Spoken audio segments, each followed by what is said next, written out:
Okay, itong next video from MJ na may dalawang Y and Hoop Trends PH, Andy Hemao. Okay, free throw. Point guard, ang haba ng legs at ng arms. Sige, iwan. Skip. Protect the ball.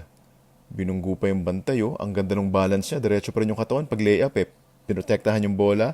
Pinotektahan yung sarili. Balance na balance. Malakas yung katawan niya dun, ah. Ito naman, finish with the left. Nice. Cut sa gitna, finish with the left. Ito, steal. Step back. Tumingin pa, no? Nag-fake pa. Uy, boarding. Sure ba yun? Sure ball ba yun? Parang medyo chamba yun, ah. Uy, ang lalaki nung hakbang nung Pinoy step niya. Ang ganda.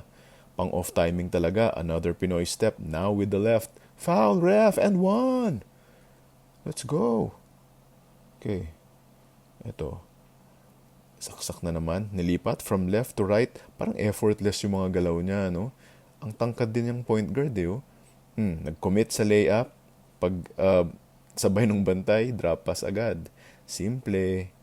Ayos. Makahanap pa nga ng video nito. Gusto ko pa makita ng ibang moves niya, eh. Andy Hemawa.